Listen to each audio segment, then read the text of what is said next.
이 말씀 사도행전 16장 4절부터 10절까지 말씀입니다. 사도행전 16장 4절부터 10절까지 말씀 보겠습니다.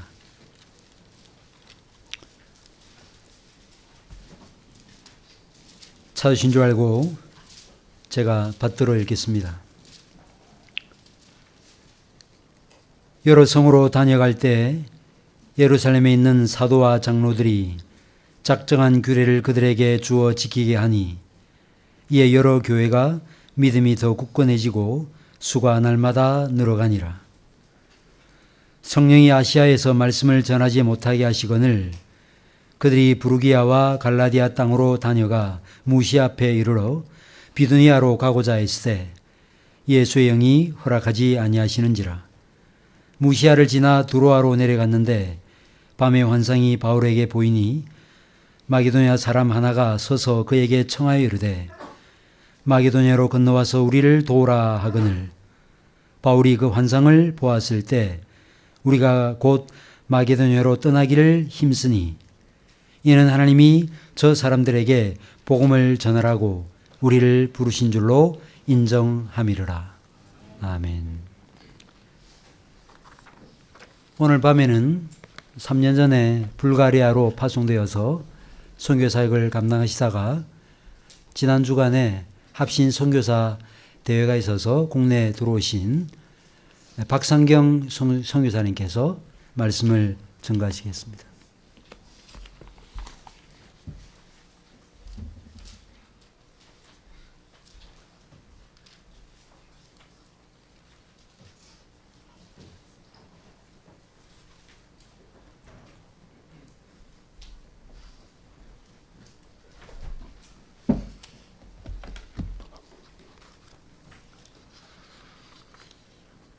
네, 안녕하세요. 예, 반갑습니다. 예, 목사님 소개하셨다시피 21년 죄송합니다. 21년 7월 말에 불가리아로 파송받아서 사역하다가 선교사 대회가 있어가지고요. 귀국한 박상경, 황민경 선교사 과장입니다. 여러분들 뵙게 돼서 정말 감사하고 또 오늘 사도행전 말씀과 함께 저희들이 그동안 감당했던 선교 사역을 같이 나누게 돼서 정말 감사합니다. PPT 띄워주셨네요. 저는 오늘 유럽 선교의 부르심과 그 순종의 결과라는 제목으로 여러분들과 말씀을 나누고 또 선교에 대한 내용도 같이 나누고자 합니다. 오늘 본문 보시면 4절과 5절에서 여러 성에 있는 교회들이 날마다 성장하고 있었다고 합니다. 그리고 성경에 나온 이 지역은 그 당시 소아시아 지역으로 지금으로 말하면 터키의 일부, 튀르키예로 불리는 튀르키의 일부 지역을 말합니다. 그래서 이 지역에서 성장하는 교회들을 사도 바울이 방문하면서 바쁘게 선교 사역을 감당하고 있었습니다. 그런데 6절 말씀 보시면 성령님께서 바울이 더 이상 그 지역에서 사역하지 못하게 하셨다고 막으셨다고 합니다. 그래서 7절부터 보면 바울은 우회하여서 두로아로 갔는데 그날 밤에 마게도냐 지역, 지금으로 말하면 그리스입니다. 그리스 지역에 사람 하나가 우리를 도와달라는 그런 환상을 보게 됩니다. 바울은 그 환상을 보고 고민을 했습니다. 하지만 이것이 바로 바울을 향한 성령님의 부르심이라는 것을 인정하고 그의 선교 방향을 이전에 소아시아에서 유럽으로 바꾸게 됩니다. 이를 통해 바울은 유럽에 처음으로 복음을 전하게 되고 그곳에 교회를 세우는 본격적인 유럽 선교가 시작된 것입니다. 우리가 오늘 이 성경 본문을 보면서 고민해야 될 중요한 부분이 있습니다. 그것은 바로 우리가 어떤 일이나 사역을 시작했을 때 그 사역이 잘 되면 정말 이때다 하고 더욱더 그 일에 집중합니다. 하지만 새로운 것을 도모하기는 쉽지 않습니다. 이것은 우리에게서 너무나 자연스러운 현상입니다. 그런데 성경을 잘 보면요. 하나님의 계획은 때때로 우리의 생각과 다른 경우가 많습니다. 바로 오늘 말씀에 등장한 이해가 그렇습니다. 혹시 여러분들도 이런 경우를 경험해 보신 적 있으십니까? 이제까지 살아오시면서. 없으신가요? 예, 저는 그럴 수 있죠. 예, 저는 이와 비슷한 경험을 5년 전 유럽 선교 훈련을 통해 하게 되었습니다. 그리고 그것은 저희 가정의 선교 방향이 아시아, 중국에서 유럽으로 바뀌는 그런 계기가 되었습니다. 5년 전 저는 아내와 함께 선교 훈련을 받기 위해서 네덜란드에 도착했습니다. 사실 그것도 원래는 호주나 뉴질랜드에서 받기로 돼 있었는데 그 상황이 이민법이 갑자기 어렵게 바뀌면서 네덜란드로 갈 수밖에 없는 상황이 되었습니다. 그 당시 저희 가정의 선교 계획은 네덜란드에서 선교 훈련을 받은 뒤에 중국 선교를 하는 것이었습니다. 왜냐하면 당시 중국 교회들이 성장하고 있었고 영적인 요청이 많았기 때문입니다. 뿐만 아니라 저희 아내는 중국어를 잘했고 중국 선교 경험도 있었습니다. 저도 아내와 함께 단기 선교를 중국에 여러 번 다녀와서 마음에 중국을 두고 있었습니다. 그런데 제 계획과 다른 일들이 일어나기 시작했습니다. 네덜란드에 도착한 지 며칠이 되지 않아서 정말 피곤한 상태였는데 갑자기 새벽에 잠이 깼습니다. 그리고 정신을 차려보니 제가 울면서 간절하게 유럽 교회를 위해서 기도하고 있었습니다. 저는 저의 이런 모습이 정말 이해가 되지 않았습니다. 왜냐하면 저에게는 그럴 만한 이유가 없었기 때문입니다. 유럽은 제가 태어난 고국도 아니고 제가 생각하는 선교지도 아니었기 때문입니다. 그래서 시차 적응 때문에 이런 이상한 일이 생겼나 싶기도 했습니다. 그런데 며칠 후에 또 똑같은 일이 일어났습니다. 2번이나 이런 일이 생기니 저도 심각하게 고민이 되었습니다. 그래서 아내에게도 이야기해보고 기도해보고자 했습니다. 그렇지만 그때까지도 여전히 저는 중국 선교를 생각하고 있었습니다. 그런데 시간이 지나면서 그날의 의미를 점점 깨닫게 되었습니다. 저희는 네덜란드 현지인 교회에 정기적으로 출석을 했습니다. 그 교회는 아이들 포함해서 40에서 60명 정도 모이는 교회였습니다. 유럽에서 40에서 60명 정도 모이는 교회면요. 여기 유럽에서 공부하시다 오시는 목사님도 계시는데 결코 작은 교회가 아닙니다. 제가 생각할 때 한국에서 한 200~300명 정도 되는 교회는 충분히 됩니다. 그런데 문제는 그 교회를 담당하는 목회자가 없다는 것이었습니다. 목사인 저에게는 굉장한 충격이었습니다. 한국에는 교회도 많고 목사도 많습니다. 그런데 100년 전 우리에게 복음을 전해주었던 유럽 교회에 목회자가 없다는 것이 저는 이해가 되지 않았습니다. 그 다음 주에 제가 한국에서 온 목사라고 소개했습니다. 그랬더니 교회에 권사님 되시는 분이었는데 제 손을 반갑게 웃으시면서 제 손을 꼭 잡고 영어로 성경 좀 가르쳐 줄 수 있냐는 제안을 했습니다. 저는 적잖이 당황했습니다. 그런데 시간이 지나 보니 왜 그분이 저에게 이런 제안을 했는지 이해가 되었습니다. 네덜란드 교회는 주일 학교 프로그램도 없고 성경 공부 모임이나 여러 가지 것들이 차이가 많이 났습니다. 반면에 한국은 5만 개가 넘는 교회가 있고 10,000명 넘는 대형 교회도 여러 개 있습니다. 신학교도 많습니다. 그렇지만 현재 유럽 교회는 그렇지 못합니다.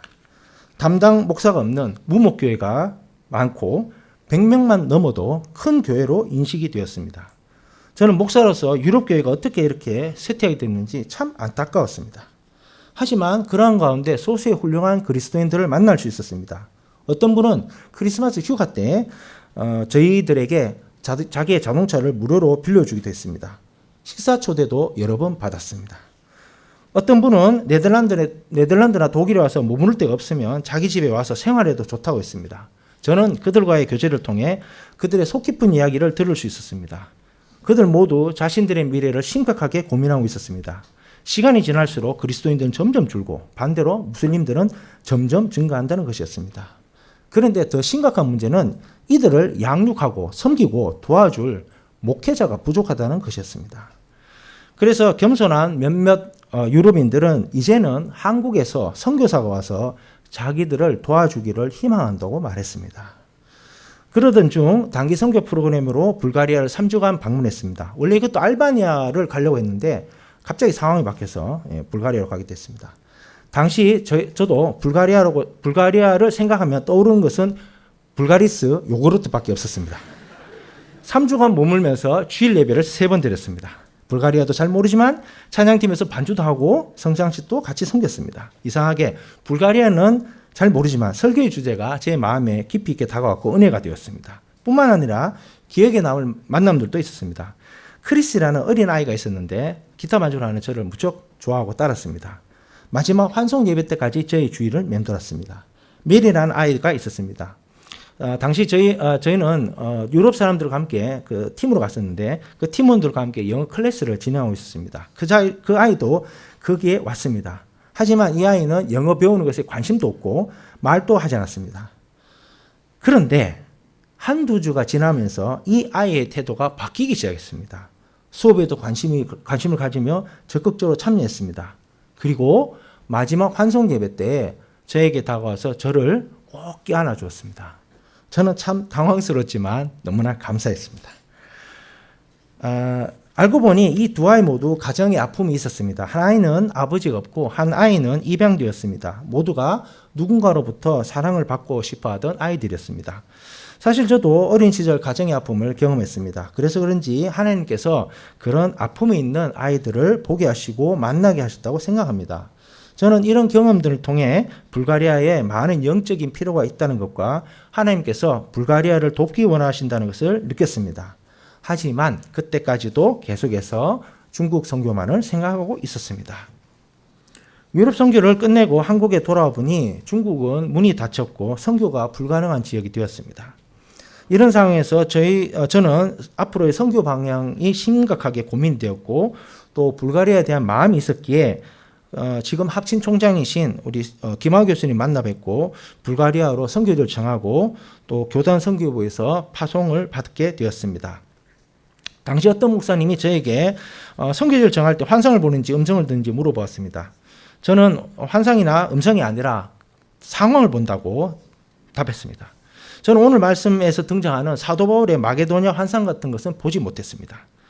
그렇지만 유럽 선교 훈련을 통해 유럽 교회를 향한 하나님의 마음을 알게 하시고 많은 것들을 보고 경험하고 느끼고 깨닫게 하셨습니다. 그리고 저희 가정이 불가리아 선교사로 파송받을 수 있도록 상황을 열어주시고 인도해 주셨습니다. 저는 이것이 바로 하나님의 뜻을 알고 그 뜻을 인정하고 순종하는 길이라 생각합니다. 오늘 말씀에서 사도 바울 한 사람의 순종으로 시작한 복음의 여정이 유럽 교회를 세우게 되는 것을 우리는 보게 됩니다. 그리고 약 1500년 후 종교개혁을 통해 유럽의 새로운 개신교회들이 세워집니다. 그리고 약 200년 후 그 복음이 신대륙, 지금의 미국으로 건너가서 미국 교회를 세웁니다. 그리고 약 100년 후 미국과 유럽의 선교사들이 한국, 그 당시 조선에 와서 한국 교회를 세웠습니다. 사실 저의 외고조모와 외증조모도 이때 파란 눈에 서양 선교사들을 통해서 복음을 영접했습니다. 하지만 그 선교사의 국적, 이름, 교단도 모릅니다. 그렇지만 개인적으로 저는 그분에게 너무나 감사하고 복음의 빛을 지고 있다고 생각합니다. 그들은 한국에 와서 많은 교회들을 세우고 연세대와 이화여대 같은 학교들도 세웠습니다. 그리고 연세 세브란스 병원 같은 병원들도 세웠습니다. 그런데 우리에게 복음을 전해주었던 그 유럽교회가 이제 약해졌습니다. 이제는 선교사를 필요로 하는 선교지가 되었습니다. 저는 개인적으로 유럽 선교를 한다는 것은 바로 복음의 빛을 갚는 것이라 생각합니다. 사실 한국교회가 세워지기까지 많은 유럽 선교사들의 헌신과 희생이 있었습니다. 네, PPT 넘겨주십시오. 네, 혹시 이분 아십니까? 한국에 온 최초의 개신교 선교사입니다. 이름은 구칠라프입니다. 고향은 독일이고 파송 국가는 네덜란드였습니다. 이분이 우리에게 전해준 것이 두 가지 있습니다. 첫 번째 성경이고 두 번째로 감자입니다. 네, 제가 감자를 개인적으로 좋아합니다. 그래서 감자를 먹을 때마다 이분께 감사하는 마음을 가지게 됩니다. 예, 그런데 안타깝게도 그 당시 이분이 환영받지를 못했습니다. 그래서 고대도라는 작은 섬에 한 달여 남짓 머물다가 실망하고 떠납니다. 예, 다음 장면 넘겨주십시오. 예, 이분 아십니까? 예, 우리나라에 온 개신교 선교사 중 최초의 선교사 토마스입니다. 영국에서 파송을 받았고요. 원래 이분이 중국 선교를 했었습니다. 그런데 안타깝게도 그 사모님이 중국 선교를 하던 중 순교하십니다. 질병으로 순교하십니다. 그래서 이분이 참 힘들었지만 다시 한번 마음을 정하고 한국으로, 그 당시 조선이죠, 복음을 전하고자 방향을 정하고 수년간 한국 선교를 준비합니다. 한국어도 배우고. 그런데 안타깝게도 한국에 도착한 순간 그가 알 수 있었던 것은 성경책을 전해주고 그 자리에서 순교당한 것입니다.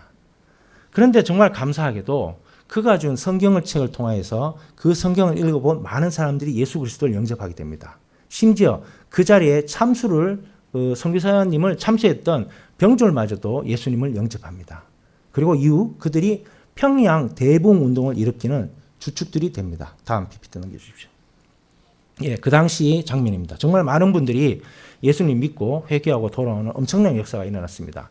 당시 아시아에서 일어난 최대의 부흥 운동이라고 기록하고 있습니다. 이로 인해서 많은 사람들이 회개하고 교회에 나왔고 한국 곳곳에 교회들이 세워지게 됩니다. 언더우드 선교사는 평양에 최초의 신학교를 세웠고 아펜젤러 선교사는 최초의 병원도 세웠습니다. 그 당시 대략 1,500명 이상의 서양 선교사들이 한국을 다녀갔습니다. 하지만 안타깝게도 그들 중 수백 명은 고국으로 돌아가지 못하고 한국에 뼈를 묻어야 했습니다. 대부분 사고와 질병으로 한국에서 자신의 삶을 마감했습니다. 결국 우리의 현재의 한국교회는 바로 이들의 헌신, 수고, 희생 위에 세워진 것입니다. 그것을 통해 한국교회는 정말 많은 축복을 받았습니다. 당시 다른 선교지들은 서양 열강의 식민주의 침략과 함께 시작됐지만 한국은 달랐습니다. 한국에 온 선교사들은 대부분 순수하게 복음을 전했고 오히려 일제 침략에 반대했습니다. 그래서 민족주의 운동을 일으키는 원동력이 되었습니다. 우리가 알고 있는 건국 대통령 이승만, 신채호, 김구 선생 같은 분들이 바로 그 당시 서양 선교사들로부터 복음을 영접한 그들의 제자였습니다. 그리고 3.1운동 민족 지도자들 절반 이상이 바로 그리스도인들이었습니다. 이들 모두 서양 선교사들의 제자였습니다. 만약 복음이 없었다면, 우리가 복음을 알지 못하고 그들이 복음을 전하지 않았다면 우리의 현재의 모습은 어떻게 되었을까요? 바로 이들의 헌신과 수고 덕분에 많은 분들이 복음을 영접하고요. 현재 한국교회가 세워지고 대한민국이 세워졌습니다. 안타깝게도 많은 분들이 교회를 개독교라고 비판하고 심지어 한국에 대해서도 헬조선이라는 표현을 씁니다. 하지만 저는 그것에 동의할 수 없습니다.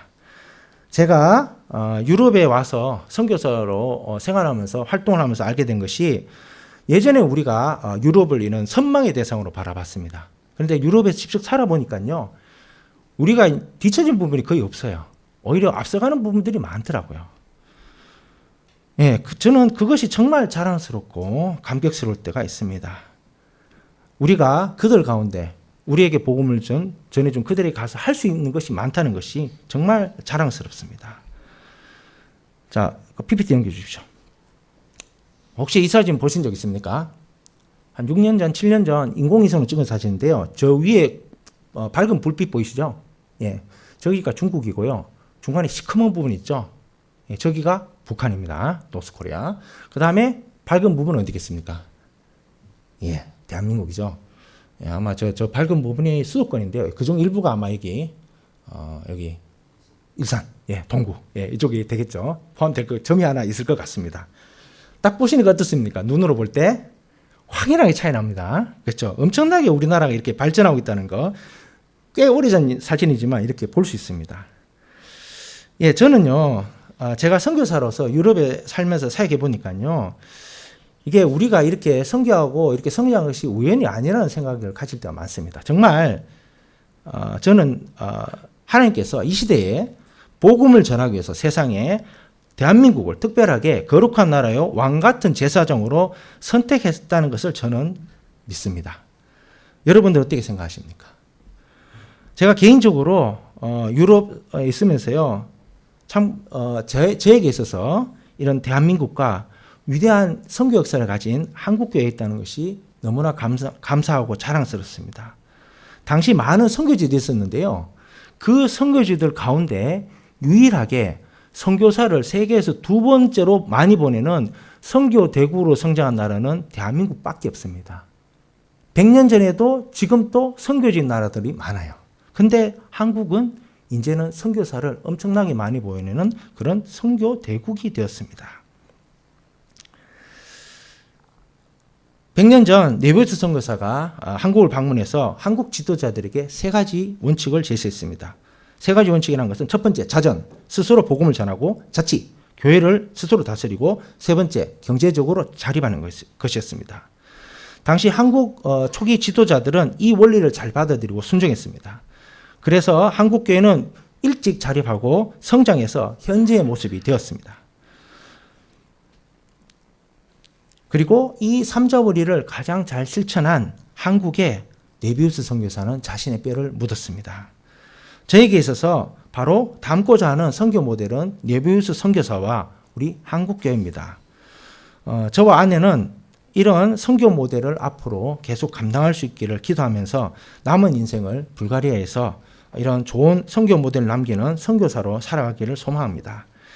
불가리아에 대한 간략한 소개와 함께 저희의 가정 선교 사역을 소개하고자 합니다. 네, 넘겨주십시오. 예, 감사합니다. 예, 불가리아에 대한 소개하겠습니다. 불가리아 갔다 오신 분 있으세요? 없죠? 불가리스 요구르트는 아시죠? 예, 요구르트 유명합니다. 예, 요구르트 유명합니다. 예, 불가리아라는 나라는요, 위치를 보시면 저 점이 지금 보이시는지 모르겠는데요. 동쪽으로는 터키하고 붙었고, 남쪽으로는 그리스가 있고, 북쪽에는 루마니아가 있습니다. 루마니아 위쪽에는 전쟁으로 아직까지도 시끄러운 우크라이나가 있습니다. 서쪽으로는 축구로 유명한 세르비아가 있습니다. 이 지역을 발칸 반도라고 합니다. 역사적으로 전쟁이 정말 많았던 지역입니다. 아직도 세르비아와 코소보 지역 간에는 일부 무력 충돌이 있습니다. 불가리아 나라 크기가요, 대한민국과 거의 같은데요, 인구가 한 550만에서 600만 정도 삽니다. 그러니까 되게 널널하게 살죠. 예, 그리고 경제 규모 보시면 숫자에도 보시는 바와 같이 많이 낮습니다. 유럽 내에서도 가난한 나라에 속합니다. 민족 구성을 보면요, 80% 이상이 슬라브족입니다.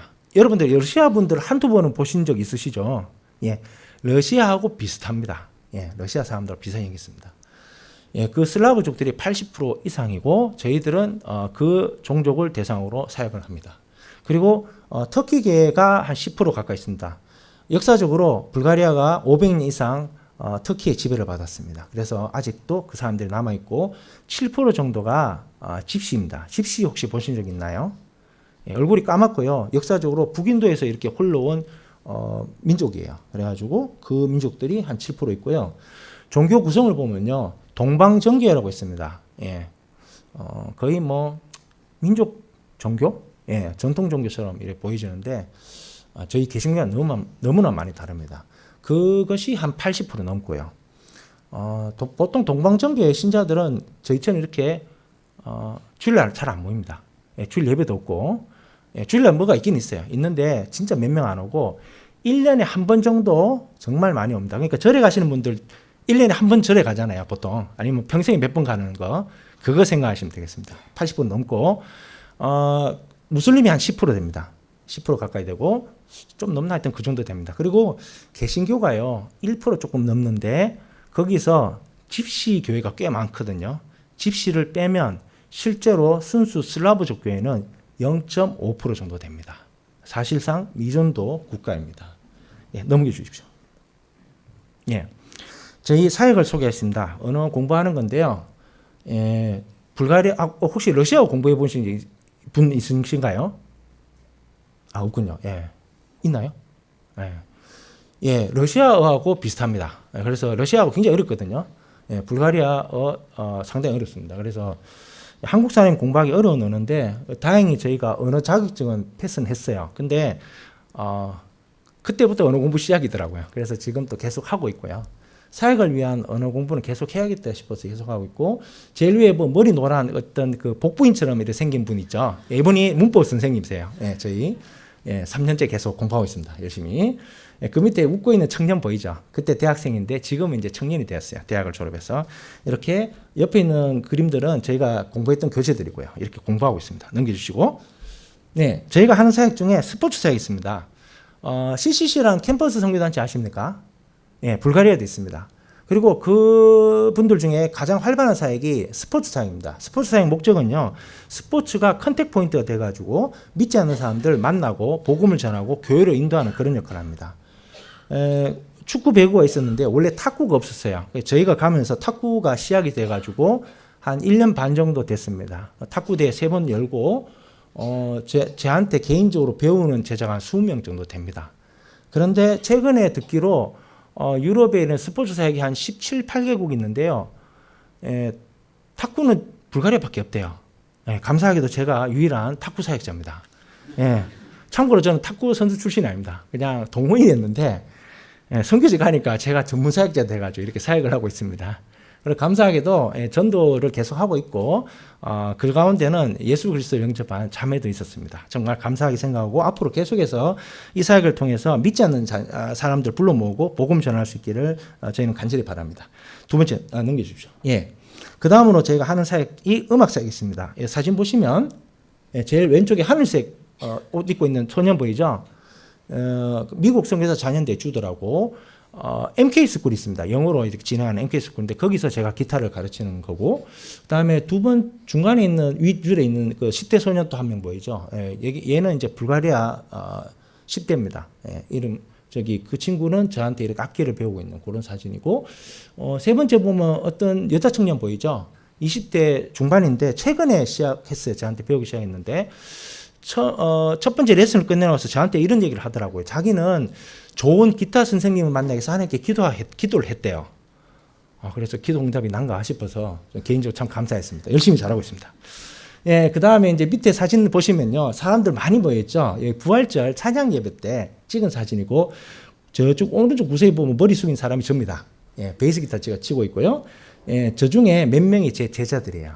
예, 그래서 악기 제자들이 한 10여 명 되는데, 참 감사하고, 이렇게 교회를 섬길 수 있게 돼 감사하고, 앞으로는 저희가 이렇게 음악을 통해서 불신자들 초청하고, 컨택포인트를 만들어서 이렇게 복음 전하는 그런 역할도 감당하고자 기도하고 있습니다.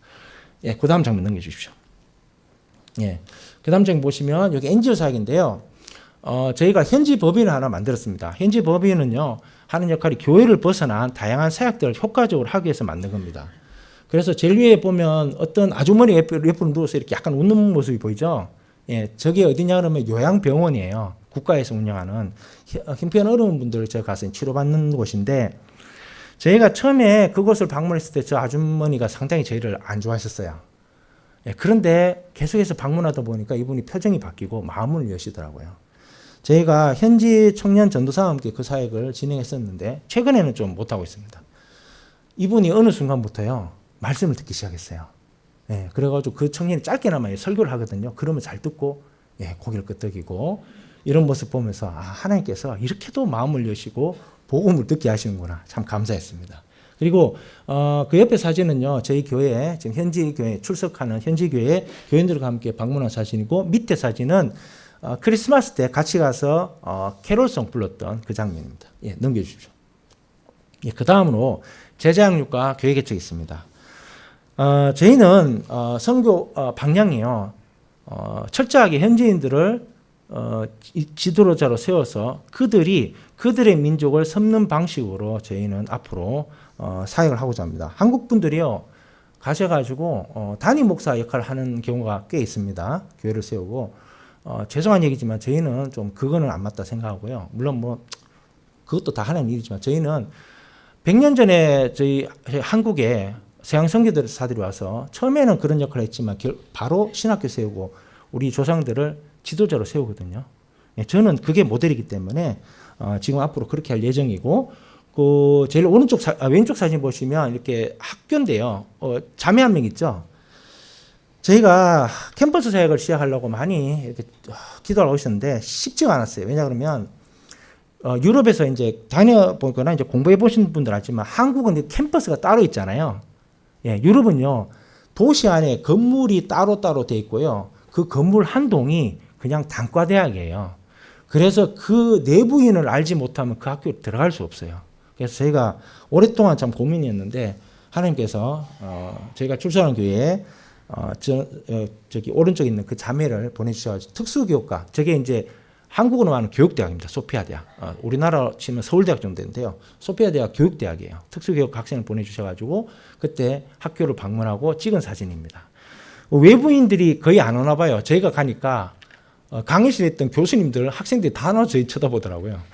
그래서 참 감사했습니다. 그래서 앞으로 저희들 이제 대학생 대상으로 이렇게 제자양육 사역할 생각을 가지고 있고, 그 다음에 그 오른쪽에 보면, 예, 수염 난 청년이 웃고 있죠. 예, 이게 뭐냐 그러면 저희가 길거리 전도하다가 만나서 인증샷 찍은 거예요. 예. 한국은 길거리 전도 어렵잖아요. 그죠? 예, 근데 불가리아는 됩니다. 예. 한국 사람이 가면 좋아해요. 예, 그래서 실제로 오더라고요. 전도하니까. 아직 이제 교회에 대해서 너무 몰라서 교회로 바로 데려오지 못하고 저희 이제 탁구 모임에 몇 번 초청했는데 이 친구가 다윗과 골리앗을 모르더라고요. 예, 우리나라는 불신자들도 아는 분 많죠. 예, 그 정도로 이제 성경이 무지합니다. 젊은 세대들이. 이름들은요, 정말 은혜로워요. 예, 베드로부터 시작해서 우리가 아는 성경인물로 다 등장합니다. 심지어 그리스도도 있어요. 예, 불가리아 말로 크리스트가 그리스도거든요. 그런데 예수를 안 믿어요. 예, 예수님 몰라요. 모르고 안 믿어요. 예, 그래서 정말 복음이라 믿음도 종자라는 거 저희가 깨닫고 있습니다. 예, 그 밑에 장면이 사진이 이제 오른쪽 제일 밑에 사진이 좀 의미 있는 사진인데요. 저기 오른쪽에 이빨 떠내고 웃고 있는 청년 보이시죠? 안경. 예, 낀 청년이 보리스라는 청년인데 이번 7월에 결혼을 합니다. 이 청년이 청년 전도사인데요. 오랫동안 짝을 찾고 있었는데 짝을 못 찾았어요. 그 짝을 근데 찾았는데 바로 옆에 있는 웃고 있는 저 자매입니다. 근데 저 사진 찍을 때마다도 둘이 아무런 사이가 안 했었어요.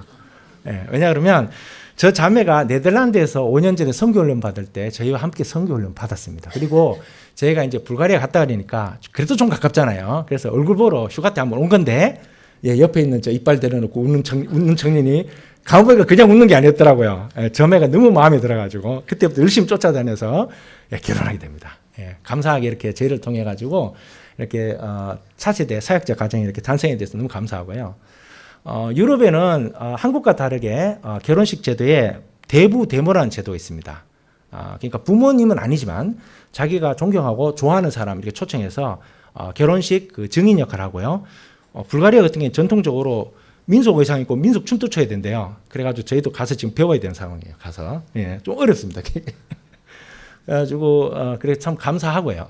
연설도 해야 된다 그러는데 그 한국인으로서는 저희가 처음인 것 같아요. 왜냐하면 이제 불가리아에서 한 20년 넘게 사역하신 분이 계시는데 그분이 그러시더라고요. 자기는 이제 결혼식 사회를 본다고.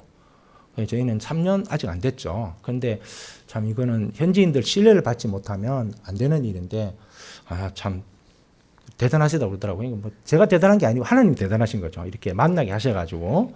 예. 그 다음에 그 웃고 있는 청년 또 보이시죠? 이 청년 또 8월에 결혼해요. 예. 그래서 이 청년 또 저희 교회 이제 파트타임 전도사인데요. 저희들은 이 청년 가정들을 통해서 이 청년 가정들이 불가리아 교회를 섬기는 지도자로 설 수 있도록 도와주고 이들을 통해서 교회가 개척되고 또 사역이 진행될 수 있도록 그렇게 서포트하는 역할을 앞으로 감당하고 또 같이 개척하게 되면 할 예정입니다. 예, 그 다음 장면 넘겨 주십시오. 네, 저희가요 불가리아 사역 선교를 하면서 느낀 점들이 참 많습니다. 그것을 몇 가지 정리해서 말씀드리겠습니다. 첫 번째로 선교 방향의 패러다임이 바뀌었다는 것을 저희가 많이 느낍니다. 패러다임이라는 말 들어보셨나요? 어떤 시대적 흐름을 패러다임이라고 그러거든요.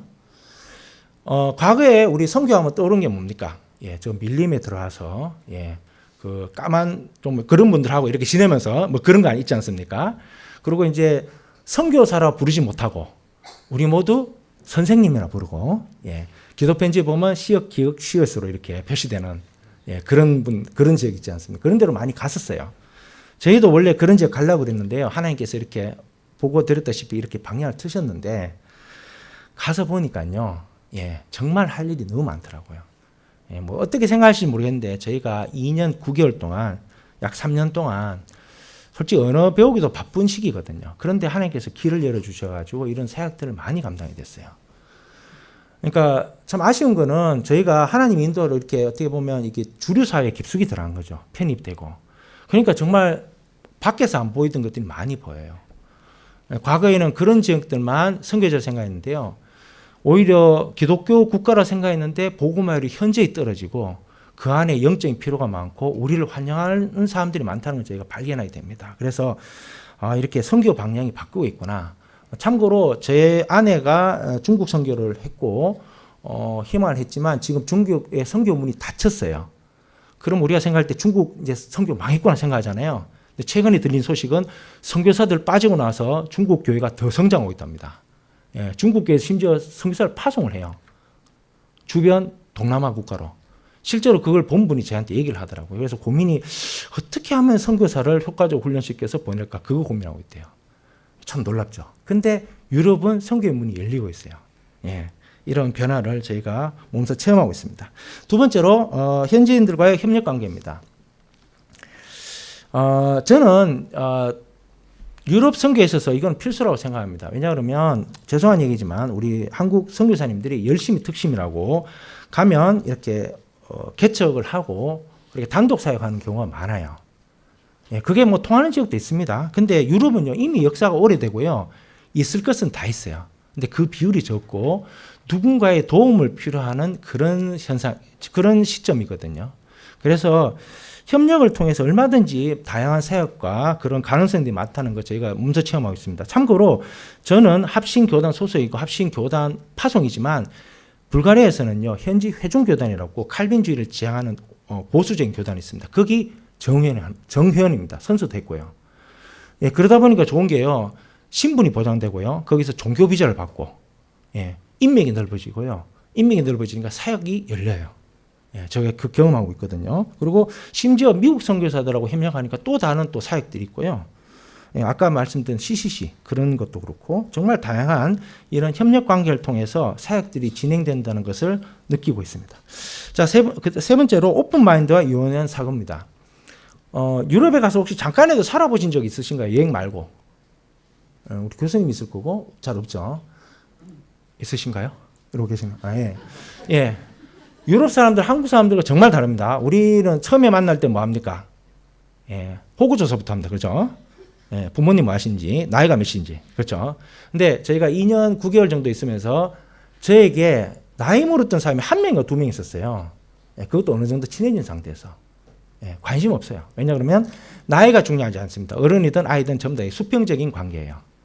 저에게 제자들이 여러 명 있지만 그냥 배울 때는 제자지만요. 끝나고 나면 친구예요. 그래서 제 이름이 박상경인데요. 제 이름을 풀네임을 잘 발음 못해요. 그래서 줄여서 다들 상이라고 부르거든요. 예, 상 오늘 수고해서 악수.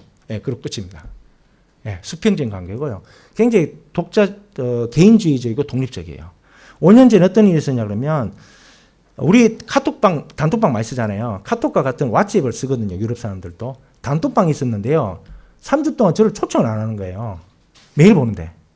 제가 기분이 상당히 불편하더라고요. 그래서 좀 물어봤죠. 왜 초청 안 했냐고. 대답이 뭔지 아십니까? 네가 말을 안 했잖아. 감이 오십니까? 예, 예. 말을 안 하면 절대 안 해줘요. 예. 대신 도움을 요청하면 정말 잘 친절하게 도와줍니다.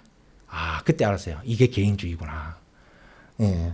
그래서 그런 걸 이해하고 들어가야 되겠더라고요. 그래서 한국적인 사고로는 안 된다는 거 깨닫고 정말 유연해야 되고 오픈 마인드를 가져야 된다는 거 배우고 있습니다.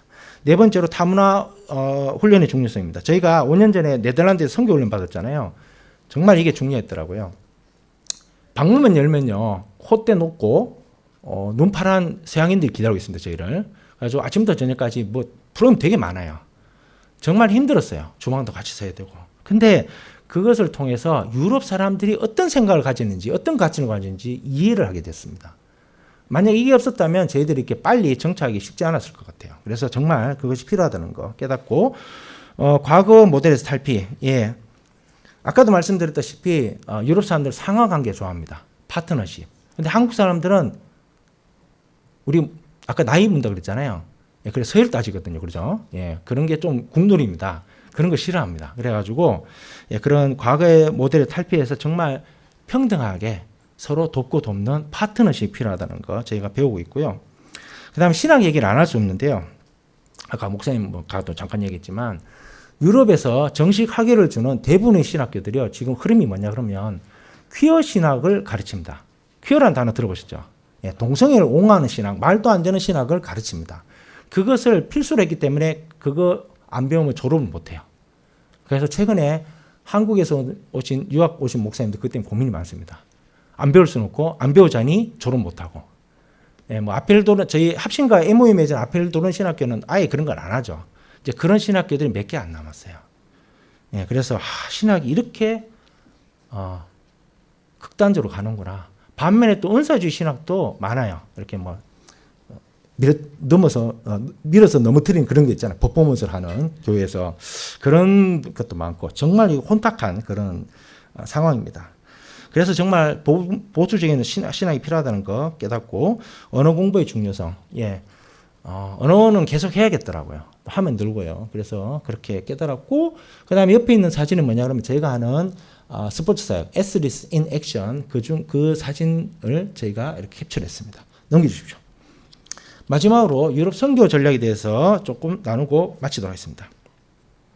저희가 배운 것들을 통해서 깨달은 선교 전략이 있습니다. 첫 번째로요, 부르심에 대한 확신이 정말 중요하다는 걸 깨닫습니다. 여러분들이 부르심이라는 단어 생각할 때 떠오르는 게 뭐가 있습니까? 부르셨다는 거는요, 부르신 분이 있다는 거거든요, 주체가. 그런데 참 조심해야 될 게 뭐냐 그러면 자기네 생각이나 자기의 어떤 feel 뭐 이런 걸로 이렇게 갈 수도 있는 거거든요. 그런데 제가 선교지 현장에 깨닫는 거는 부르신 분이 분명히 계시고 그분이 두신 뜻이 분명히 있고 그거를 해야지 이게 선교가 된다는 걸 깨닫고 있습니다. 예. 제가 요즘 어떤 생각이 드냐 그러면요, 여러분들 낙하산이라는 단어 아시죠? 예, 낙하산으로 떨어졌다. 예, 별로 안 좋은 단어잖아요. 근데 저는 그게 좋게 다가와요. 왜냐 그러면 저희가 이렇게 하는 선교 패턴이 되게 좀 유니크해요. 좀 독특해요. 이게 잘 안 되는 그런 좀 쪽이었는데 제가 이 짧은 시간에 이런 걸 경험하고 보니까 아무리 생각해봐도 이건 하나님께서 미리 세팅해놓고 그 자리에 저를 이렇게 쏙 떨어뜨릴 듯한 그런 느낌을 받습니다. 예, 그게 저는 진짜 부르심을 생각해요. 내가 하고 싶어서 나의 어떤 뭔가 끌리는 게 있어서 들어가는 거, 글쎄요. 그거보다도 정말 하나님께서 나를 부르셨다면 분명히 뭐가 있거든요. 그래서 그런 게 중요하다는 걸 깨닫게 해서 정말 감사하고요. 이제까지의 과정이 어떻게 보면 부르심을 알고 깨닫고 경험하는 그런 시간이었다 생각합니다. 두 번째로 이 카이로스라는 선교 훈련이 있습니다. 혹시 카이로스 선교 훈련 받아보신 분 있나요? 없군요. 예. 예. 카이로스는 선교 훈련인데요. 거기서 등장하는 비유인데요. 코끼리 비유예요. 아프리카에는 두 가지 계절이 있습니다. 뭐가 뭔지 아십니까? 예, 좋습니다. 역시 현상교회입니다. 예, 좋습니다. 예, 건기와 우기가 있습니다. 건기는요, 바짝 마르라서 비가 안 오는 거고, 우기는 엄청나게 비가 많이 와요. 근데 우기가 끝나면 건기가 시작되잖아요. 그럼 강물이 줄어서 웅덩이가 돼요. 웅덩이에 지금 코끼리들 모여서 물 먹는 장면이거든요. 자, 그런데 코끼리들이 여러 마리 만나서 물을 먹다 보니까 어떻게 됩니까? 그 웅덩이가 시간이 지나면서 점점점 줄죠. 없어져요. 그러면 시간이 지나서 그 코끼리들이 다른 물을 찾아서 이동을 해야 됩니다. 그래서 다른 웅덩이 가면 그 웅덩이는 이미 다른 코끼리 떼가 와 있어요. 그러면 이 코끼리 떼들이 다른 코끼리 떼에 어떻게 하면 들어갈 수 있을까요? 자기들 물 먹기도 바쁜데. 예, 방법은요, 엉덩이를 딱 돌려가지고요, 엉덩이를 이렇게 삐집고 들어가면요, 받아준대요. 이해가 되십니까? 이게 코끼리에게서요, 엉덩이라는 부분은요, 제일 취약한 부분이에요. 동물의 것 보면 사자들이요, 코끼리 공략할 때 엉덩이부터 물고 늘어져요. 예. 앞으로는 상하고 이러니까 절대 안 하고요, 엉덩이를 하거든요. 그 말은 뭐냐 그러면 나의 가장 연약한 부분, 어떻게 보면 좀 부끄러운 부분을 이렇게 들이밀면서 제발 나 좀 받아달라고 이렇게 하는 그런 몸짓이란 말이에요. 그런데 타문화권에 들어가니까 예, 이게 맞더라고요. 예, 여기 경력 아무 소용없어요. 여기서 목사를 했든 뭘 했든 아무 상관없고요. 언어가 안 되죠. 그 다음에 아는 사람 없죠. 완전히 어린애예요, 어린애. 예, 그래서 어쩔 수 없이 고개를 쑥 들이고 들어갈 수밖에 없어요. 진짜 코끼리처럼 이러고 받아달라고 들어갈 수밖에 없더라고요. 그런데 그렇게 들어가니까요, 오늘 제가 말씀드렸던 이런 귀한 일들이 일어나더라고요. 선교 훈련에 그 예가 정말 맞았다는 거 저희가 경험하고 있습니다. 다음 장면 넘겨주십시오. 예, 건강한 협력 모델을 제시합니다. 아까 말씀드렸다시피 협력이 정말 필요해요. 이제는 독고다이로 혼자서 깃발 꽂고 열심히 하는 시대는 끝난 것 같아요. 아까도 말씀드린 저희는 현지교단 소속이면서 거기 그 교단과 저희 현지 교회와 또 CCC라는 단체, 또 미국 선교단체, 그 외에 기타 등등 사람들과 함께 협력해서 사역을 합니다. 그러다 보니까요, 신분 보장되고요, 할 일들이 정말 많아요. 오히려 저희는 고민이 지금 이 일을 어떻게 감당할까, 그게 고민이거든요. 그래서 앞으로 한국 선교 방향은 단독 그런 사역보다는 협력하는 쪽으로, 특히 유럽에서는 필요하다고 생각하고요. 그 다음 네 번째로 장기 플랜입니다. 제가 3년 가까이 유럽에 살다 보니까요, 여러분들은 잘 모르겠지만요, 한국이 템포가 너무 빨라졌어요. 예, 제가 이 한국 템포에 적응하는데 2주가 걸렸습니다. 안 놀라시네요. 오늘 열심히 내비 보고 왔는데 결국 한번 길을 놓쳤어요. 그래서 시간이 한 10분 늦었어요. 예. 한국이 왜 이렇게 복잡하고 뭐가 빠른지. 예. 여러분 잘 모르시죠? 예, 저도 몰랐는데요. 외국 갔다 오면 그렇더라고요. 근데 반면 유럽은요, 템포가 아주 느립니다. 예. 5년 전에 제가 선교훈련 받으면서 독일에도 한 번씩 갔다 왔어요. 얼마 전에 독일에 선교사들 모임에서 갔다 왔는데요. 어떤 느낌인지 아세요? 5년 전이랑 지금이랑 독일은 똑같아요. 근데 한국은요, 3년 만에 바뀐 게 너무 많아요. 이해가 되시죠? 그러다 보니까 유럽 사람들한테 맞출 수밖에 없더라고요. 예, 바쁜 거 빨리, 불가리아에서 길거리에서 뛰는 사람 딱 두 종류 있습니다. 우리는 많이들 뛰잖아요. 예. 예. 운동하는 사람, 예. 운동을 해야 뛰고요. 한 사람은 진짜 급한 사람. 진짜 뭐 급한 일 있는 거예요. 그 외에 다 걸어 다녀요. 근데 한국은 많이 뛰잖아요. 그리고, 동유럽 불가리아 같은 경우에는 역사적으로 공산화 때문에 나라가 한번 무너졌다가 지금 재건되는 과정이에요. 그러다 보니까 세대 간의 격차가 굉장합니다. 50대 이상은요, 공산주의를 경험했어요. 공산당원이었던 분도 있어요. 저희가 협력했던 그 간사님 같은 경우 공산당원이었대요. 근데 예수님을 열렬히 믿는 헌신자입니다, 지금은. 그 다음에 30, 40대들은요, 공산주의가 무너지고 민주주의로 전환하는 아주 혼란스러운 시기가 있었어요. 그때 자라난 세대예요. 좀 슬픈 세대예요. 그래서 가정이 많이 해체되고 심지어 마약 중독자들도 많이 생겼습니다. 아까 보였던 두 청년들 있잖아요. 과거에 마약 중독자들이었어요. 예. 그런데 마약 중독자도 정말 갱생되기 힘들거든요. 근데 이들이 예수님 영접하니까요. 이렇게 180도 바뀌어가지고 하나님의 일을 섬기는 사역자로 지금 결단하고 신학훈련 받고 준비하고 있습니다. 유럽 교회가 전반적으로 쇠락을 맞는데요. 하나님께서요, 신기하게 생각지도 않은 곳에서 거룩한 그루터기를 남기셔가지고 역사를 이루어 가시더라고요. 선교사로 간 저도 그것을 보면서 은혜 받고 도전될 때가 많습니다. 그래서 그런 장기 플랜이 필요하고 또 지금 그러다 감사하게도 그 밑에 세대들이 있습니다. 20대 이하 세대들인데요. 이 친구들은 보통 한참 혼란스러울 때 감사하게도 선교의 문이 열려가지고 개신교회들이 생겨났습니다. 그때 신앙생활을 시작했던 부모 밑에서 자란 세대들이에요. 얘네들이 괜찮더라고요. 그래서 저희들은 이 다음 세대에 대해서 많이 기대를 하고 있습니다. 그런데 얘들이 이제 성장해서 사역자들이면 20-30년 걸리겠죠. 그래서 정말 장기적인 플랜이 필요하다는 거. 그 다음에 보수적인 신학의 필요성. 아까도 말씀드렸다시피 정말 신학적으로 한국도 그렇지만 한국 이상으로 혼란스러운 데가 지금 유럽이에요. 선교사들도 그렇고요. 그런데 저희가 확신을 얻게 된 사건이 있는데요. 저희 교단과 교회가 칼빈주의를 지향하는 그런 교회입니다. 교회가 뭐 그렇게 내세울 만한 거 없어요. 작고 밋밋해요.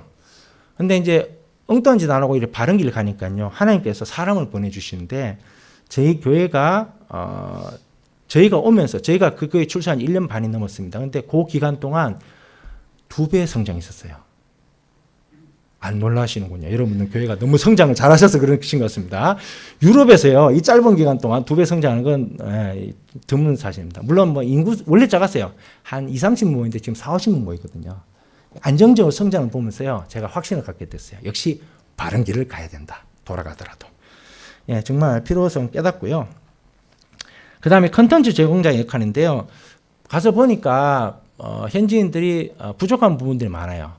그것을 같이 협력해서 채워주고 도와주니까 너무들 좋아하더라고요. 선교사 역할이라고 생각하고 킹메이커로서의 역할이 필요하다는 거 많이 깨닫습니다. 킹메이커란 말 아십니까? 예, 왕을 만드는 사람이에요. 근데 선교제에서 자칫 잘못하면요, 한국 선교사들이 주도하다 보면 킹의 역할을 할 수가 있어요. 예, 그런데 조심해야 될 분이 바로 그거예요. 우리는 킹메이커로서 왔거든요. 100년 전에 왔던 서양 선교사들이 킹메이커로서 왔는 거예요. 헌신과 수고 속에 우리 선조들이 킹으로 성장한 거거든요. 예. 그 역할 중요하다는 거. 그 다음에 시대적으로 신학이 혼탁하다 보니까요, 올바른 말씀을 가르쳐 줄 수 있는 성경 선생이 너무 부족하다는 거 깨닫습니다. 아직 저희가 말씀 사역을 시작하지 않았는데요. 앞으로 이렇게 해야겠다는 것을 깨닫게 되었습니다. 그 다음에 하나님의 전략을 배우고 정립하기인데요. 참 죄송한 얘기지만 저희도 신학교 때 뭐 선교학자들 얘기 많이 듣고 했는데요. 선교 현장에 가보니까 틀린 것들이 너무 많아요. 시대가 바뀌었고 하나님이 원하시는 게 따로 있더라고요. 그래서 정말 이제는 그런 인간적인 그런 방법이 아니라 정말 선교 현장에서 뭐가 필요한지, 영적인 필요가 있는지, 하나님께서 뭘 원하시는지 알고 새롭게 전략을 배워야 된다는 거 깨닫고 있습니다. 사실 저희가 신학교 다닐 때만 하더라도요, 유럽은 선교지가 아니었어요. 다들 동남아시아 이쪽으로 갔거든요. 그런데요, 유럽이 진짜 선교지가 돼가지고요, 난리가 났어요. 근데 너무나 필요한 일들이 많은데 문제는 그만한 그 역할을 감당할 분들이 부족하다는 거죠. 그 다음에 마지막으로 유럽 전체 협력 네트워크가 필요했습니다. 유럽이요, 국경이 많이 자유롭습니다. 그래서 불가리아 사람들이 불가리아만 사는 게 아니고 왔다 갔다 해요. 그러다 보니까 불가리아를 위해서 왔지만 불가리아만 쳐다봐서는 안 되는 그런 상황들이 오더라고요. 그래서 앞으로 다른 나라들과 협력해서 이렇게 네트워크를 만들어야 된다는 거 깨닫고 배우게 되었습니다. 제가 오늘 사도행전 말씀 통하여서 유럽 선교의 부르심과 그 순종의 결과라는 말씀 나누고 또 저희 선교사역에 대해서 소개하는 시간 가졌습니다. 저는 이렇게 생각합니다. 우리가 살면서요, 참 기도 제목들이 많잖아요. 저도 예전에 그랬지만 이 하나님께 매달려야 된다. 달라달라 기도 많이 하고 흔히 말하는 주시옵소서 그런 기도를 했었습니다. 여러분들 어떠신가요? 저만 했나요? 저만 했군요. 여러분들 워낙 훌륭한 교회에서 훌륭한 신학 가운데 자라셔서 그런 기도를 안 하셨는지 모르겠지만 저는 그렇게 살았어요. 그런데요, 제가 이제 나이가 들고 선교사 되어 보니까요, 진짜 중요한 거는요, 그것보다도 하나님의 뜻이 무엇인지 묻고 깨닫고 거기에 따라 살아가는 게 얼마나 중요하다는 거 제가 깨닫고 있습니다. 선교지에 있다 보면요, 참 막막할 때가 종종 생깁니다. 왜냐하면 저희가 하는 사역 자체가 좀 특이하고 새로운 그 형태예요. 그러다 보니까 어떤 인포메이션도 없고 참고할 만한 게 없기 때문에 좀 막막할 때가 있는데요. 저는 개인적으로 그럴 때마다 하나님께 이렇게 묻습니다. 아빠 하나님 원하시는 것이 무엇입니까? 저는 종종 그렇게 질문을 해요. 그러면요, 하나님께서요, 시간이 지나면서 깨닫게 하시고 길을 열어주시더라고요. 저는 참 그게 감사해요. 우리가 이렇게 여기 지금 자녀 키우는 부모님들 많으시잖아요. 만약 여러분들의 자녀가요, 여러분들에게 와서 아빠가 원하는 게 무엇인지 묻고 또 아빠가 원하는 대로 행동하고자 한다면 여러분들 어떻겠습니까? 대답이 없으시군요. 다 그렇게 사십니까? 그건 아니지 않을까요? 얼마나 좋겠어요. 기쁘고 내 자식 최고 이러지 않겠습니까? 근데 잘 안 되죠. 잘 안 하고. 보면 자녀 키우다 보면 이렇게 자녀들이 땡깡 피울 때 많잖아요. 심지어 뒤로 나잡을 때 이러고 그러면 어떡합니까? 마지못해도 줘요. 저는 그것이요, 이 단순히 인간적으로 우리 부모와 자식 간의 문제뿐만 아니라 우리 하나님과 우리도 그렇다고 저는 생각합니다. 하나님께 매달리면요, 하나님께 들어주시긴 들어주세요. 한 네트가 있어요. 들어주시죠. 근데요, 만약 그거 이전에 먼저 하나님 뜻이 무엇인지 묻고 또 그 뜻대로 살고자 한다면 우리 하나님께서 우리를 보시고 얼마나 기뻐하시겠습니까? 우리도 우리 자녀가 그러면 정말 좋은데, 그죠? 제가요, 선교에서 배운 것들이 여러 가지인데 그 중에 제일 중요한 게 이거였어요. 정말 아빠 하나님이 원하시는 게 뭔지. 개인적으로 저에게 누군가 질문을 한다면 왜 유럽 선교를 하십니까? 저는 답이 아주 단순합니다. 아빠 하나님이 원하시니까. 저는 중국 선교를 원했어요.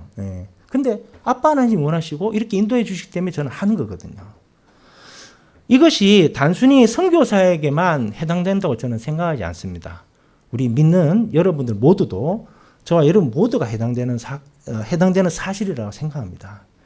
하나님께서요, 이 자리에 현상교회를 세우시고 또 현상교회 가운데 여러분들 한 분 한 분 부르시는 건요, 우연이 아니라 하나님께서 여러분들 가운데 두신 뜻이 분명히 있으세요. 그 위대한 계획이 분명히 있다고요. 저는요, 그거를 몰라가지고요, 제가 지금 이렇게 선교사를 보니까 참 감사하고 기쁜 일들이 많거든요. 근데 이것이 너무 하기 싫었어요. 오랫동안 도망 다녔던 사람이에요. 어떤 집사님이 그러더라고요. 목사님들 보니까 두 가지 길이 있대요. 자원 입대가 있고 강제 징집이 있대요. 그 말 뜻 아시죠? 예, 저는 두 번째 해당됩니다. 그것도 병력 기피자로 오랫동안 잘 도망 다녔는데 결국 붙잡혀가지고 이 자리에 오더라고요. 예, 근데 와서 보니까요, 너무 감사하고 진작에 할 걸 이런 생각이 들어요. 예, 저는 이것이요, 우리 모두에게 해당된다고 생각합니다. 물론 여러분들 가운데 급한 기도 제목, 하나님께 바라는 것들이 있을 거예요. 그렇지만 그거 이전에 먼저 하나님께서 원하신 게 뭔지 그걸 묻는다면 얼마나 하나님께서 기뻐하시고요. 진짜 생각지도 않은 축복을 내리지 않으실까 생각해요. 예. 그래서 오늘 이렇게 사도행전 말씀 전했는데요. 사도행전에 보시면 사도 바울이 하나님의 뜻을 깨닫고 선교 방향을 틀므로 인해서 엄청난 이 역사가 진행되는 것을 우리가 배웁니다. 우리 또한 하나님께 그렇게 붙잡히고요. 하나님께서 원하시는 일을 한다면 분명히 여러분들 삶 가운데 놀라운 일들이 생길 거라 저는 믿습니다. 여기 계신 현상교회 모든 성도님들 여러분들이 한 분 한 분이 먼저 하나님께 묻고 또 그 뜻대로 살아가기를 소망하면서 그 하나님께서 주시는 축복을 누릴 수 있는 저와 여러분 모두가 될 수 있기를 간절히 소망합니다. 기도하겠습니다.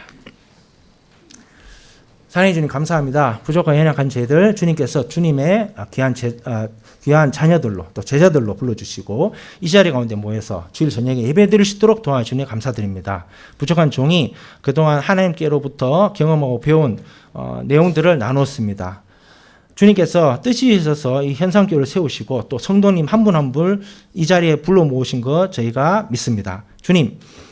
주님께서 이 현상교회 가운데 함께 하셔서 정말 이 성도 한 분 한 분들이 하나님의 뜻을 깨닫고 그 뜻에 순종해서 살아갈 수 있는 정말 하나님이 기뻐하신 자들 모두가 될 수 있도록 주님 도와주시고 이것을 통하여서 하나님의 나라가 이 땅 가운데 점점 더 확장되어 가는 것을 저희가 보고 듣고 깨닫고 기뻐할 수 있는 귀한 삶을 살아갈 수 있도록 주님 도와주시옵소서.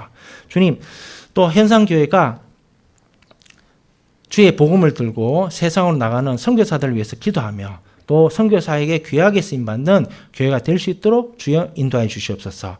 아무쪼록 이 교회를 통하여서 믿지 않는 자들이 예수님 영접하고 구원받고 또 새 생명을 얻어가며 하나님께 영광 돌리는 귀한 교회 공동체 될 수 있도록 인도하여 주시옵소서. 이 모든 말씀 예수님 이름으로 간절히 기도합니다.